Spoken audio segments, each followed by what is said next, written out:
Welcome to MMAPlay365. I'm Newsome and I'm here to give you the Baze AI recap from the UFC prediction software.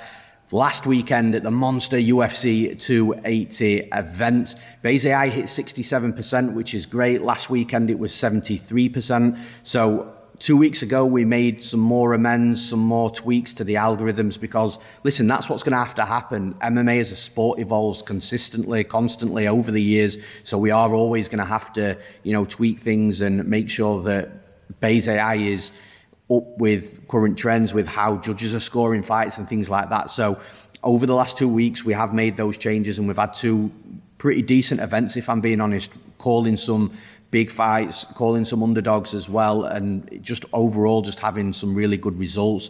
And last weekend, like I said, hit 67%. But from a solid winners perspective, we start with Karol Rosa versus Lina Lansberg. Now, Rosa to win was 62% from Baze AI's perspective, which odds implied, that's minus 163. Now, Karol Rosa, depending on if and when you better, was anything from minus 225 to minus 400. So obviously that line did get really steamed. But even so, even if you got her at the minus 225, there wasn't much value there at all from the minus 163 that Baze AI said that she should have been.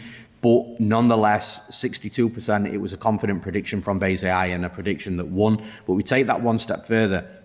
This is something I like from the tweaks as well. It's starting to react more to fighters that are likely to win a decision as well. And Karol Rosa by decision was 41%. So bear in mind, she was 62% to win the fight. She was 41% to win via decision. Now, 41% is plus 144, odds implied. By decision, you could have got her anywhere from minus 110 as a pick'em to minus 150. So again, no value there from Baze AI's implied probabilities. But like I said, I love the fact that it recognized Karol Rosa had that big decision upside. So again, that's why that's in the solid winners section. Next fight, Nikita Krylov versus Volkan Oezdemir. Krylov to win, 60%. Odds implied, that's minus 150. Now again, Krylov, if you got him at open, he was around minus 165, closed around minus 180, so there wasn't too much movement on the line, and there also wasn't too much value either. However, the reason why that's in the solid winners section is because I actually bet Volkan Oezdemir, so I went head-to-head with the AI for this one. And as always, or more often than not, the AI beats me, which is frustrating, but a bittersweet again, because the product that we've got with the UFC prediction software is really good. So that's why that's in the solid winners section, because obviously it beat one of my official bets. And again, at 60%, it was relatively confident from Baze AI as well. I looked at that and didn't think it should have been 60%. And to be honest with you, it probably should have been more. So a good prediction from Baze AI. And the next one to talk about in the solid winners section, we've got Manon Fiorot versus Katlyn Chookagian. Now, Fiorot to win, Baze AI had at 65%. Odds implied, that's minus 186. Now, Fiorot opened at around minus 175. So if you got her early here, there'd have been more value from the implied probability from Baze AI's predictions, but obviously she closed at around minus 225, so that value didn't stick around for too long. But either way, 65%, it's a confident prediction from Baze AI. And Manon Fiorot, although the fight could have been deemed relatively close throughout, I felt that she did more than enough to get that win, and I felt like that win was also relatively clear for her. So again, confident prediction from Baze AI. There was some value early in the week with the 65% and the minus 175 odds, and yeah, a good prediction from Baze AI overall. Now we're moving on to starting with the best two predictions of the entire night. So the first one, Beneil Dariush versus Mateusz Gamrot. Now Dariush to win was 51%. Odds implied, 51% Baze AI had that prediction. So odds implied from Baze AI's prediction saying that Dariush should have been minus 104 on the betting line. But you could have got Dariush throughout fight week at plus 175. He closed at plus 200, even bigger, even wider at some books as well. So plenty of value on there from your minus 104, which Baze AI said that he should have been, to a plus 200 line.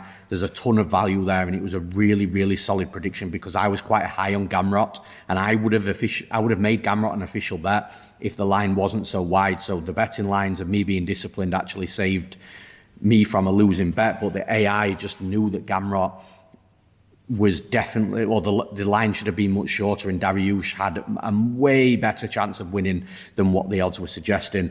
Now, Dariush by decision was interesting as well. Again, it's this decision it's this decision edge from Bayes AI, just knowing where a fighter is unlikely going to find a finish, and ultimately the fight's going to go to a decision, and then that fighter's more likely to win that decision. So Dariush to win by decision, 38% now. Odds implied, that's plus 163. But if you actually look at the bookies' odds, you'd have been able to get plus 350, plus 410 on Dariush to win by decision. So again, the value is absolutely massive there. Whether you look at Dariush moneyline from a minus 104 odds implied to then getting a plus 200 betting ticket, a ton of value. Then when you look at Dariush by decision, should have been plus 163 according to Bayes AI, but then on the bookies betting lines, you're getting plus 350 to anywhere to plus 410. It's absolutely insane value, and again, a real gem from Bayes AI with that Dariush versus Gamrot fight.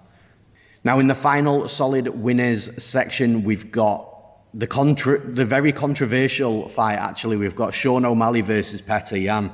Now, Sean O'Malley, Bayes AI had to win at 54%, which, to be honest with you, even though I thought O'Malley had a good chance of winning the fight, when I saw that it was at 54%, I thought, wow, I really didn't think that O'Malley was going to be that favoured by Bayes AI, or even favoured at all. I thought it was going to be one of those fights where maybe Yan's at 52%, O'Malley's at 48%, but to actually have O'Malley at 54% was really surprising.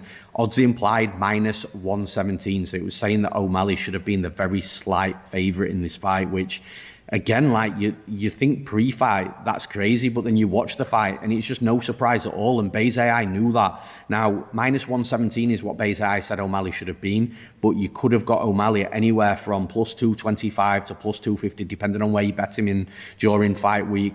So again, there's such a ton of value in Bayes AI saying that one fighter should be a very, very slight marginal favourite, but then you're getting a plus 225, plus 250 betting line.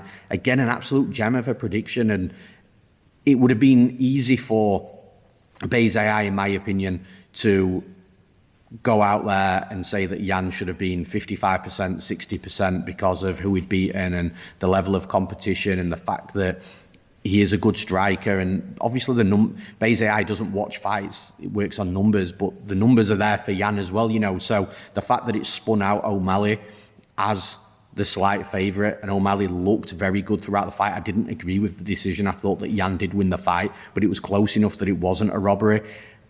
And I just feel that that's a solid prediction from Bayes AI, because it would have been really easy to cop out and put Yan at 60%, 65% in my opinion. So again, Bayes AI, some really good predictions this week, really good predictions last week from the tweaks and the amends that we've made to the algorithm. So really happy with how things are running, really excited. Again, I always say it, really excited to see the results for next week, as there's some interesting fights next week as well. Obviously, it's not as monstrous as a card as UFC 280 was, but again, it's always interesting to see how Bayes is looking at these fights. So that's all from the Bayes AI recap at UFC 280, and again, we'll have another recap next weekend from this weekend's event at UFC Vegas 63. I'm Newsome, thanks for listening, we'll see you again next week.